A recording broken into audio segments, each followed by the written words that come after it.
Hello বন্ধুরা, তোমরা সবাই কেমন আছো? আশা করি তোমরা সবাই খুবই ভালো আছো। তো আবার আর একটা নতুন রেসিপি নিয়ে চলে আসলাম। তো আজকে হবে চিংড়ি মাছ দিয়ে মোচার তরকারি। তো আমরা প্রথমে মোচাটাকে কুচিয়ে বানিয়ে নিলাম। তারপরে একটা কড়াইয়ে আমরা জল গরম করে ওর ভিতরে মোচাটাকে দিয়ে দেবো। দেওয়ার পর নাড়িয়ে আমরা মোচাটাকে ঢাকার পর আমরা ঢাকনিটাকে তুলে নেব। তারপর আমরা আলু কেটে নেব আর চিংড়ি মাছটা বানিয়ে নেব। বানানোর পর ওর ভিতরে লবণ এবং হলুদ দিয়ে মাখিয়ে নেব। মাখানোর পর আমরা কড়াইয়ে তেল দিয়ে দেব।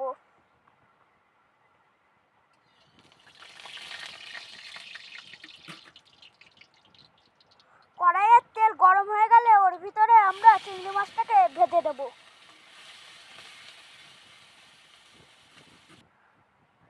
ভেজে নেওয়ার পর আমরা মোচাটাকে নামিয়ে নেব।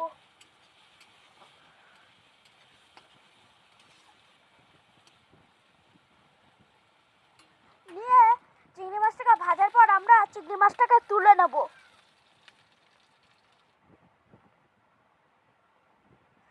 তোলার পর আবার একটু তেল দিয়ে দেবো।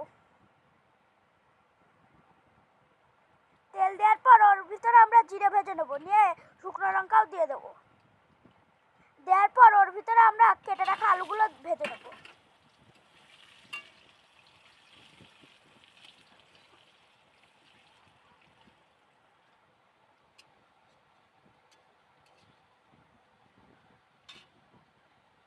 নিয়ে আমরা ওর ভিতরে পরিমাণ মতো লবণ দিয়ে নেব।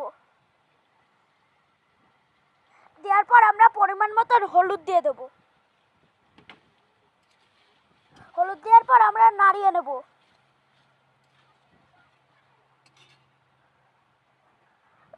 নাড়ানোর পর আমরা ওর ভিতরে জিরে, লঙ্কা, আদা বাটা দিয়ে দেব। দেওয়ার পর আমরা ভালো করে মশলাটাকে কষিয়ে নেব। নিয়ে আমরা ওই মশলা ধোয়ার জলটাকে দিয়ে দেব।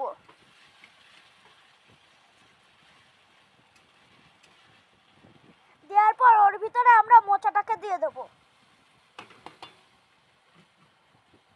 দেওয়ার পর আমরা মোচাটাকে নাড়িয়ে নেব। নাড়ানোর পর আমরা ওর ভিতরে ভাজা চিংড়ি মাছটাকে দিয়ে দেব। দেওয়ার পর আবার আমরা নাড়িয়ে নেব।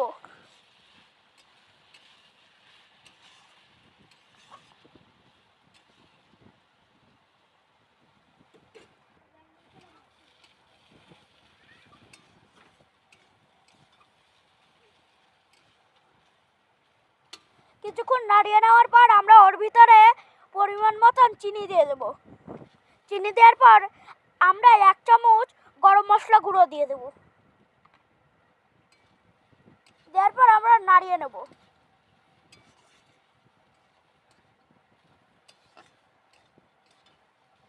নাড়িয়ে নেওয়ার পর আমরা একটু ঘি দিয়ে দেব। ঘি দেওয়ার পর আমরা নাড়িয়ে নেব। নিয়ে আমরা মোচাটাকে নামিয়ে নেব। যদি রেসিপিটা ভালো লাগে লাইক, সাবস্ক্রাইব, কমেন্ট এবং শেয়ার করে দিও।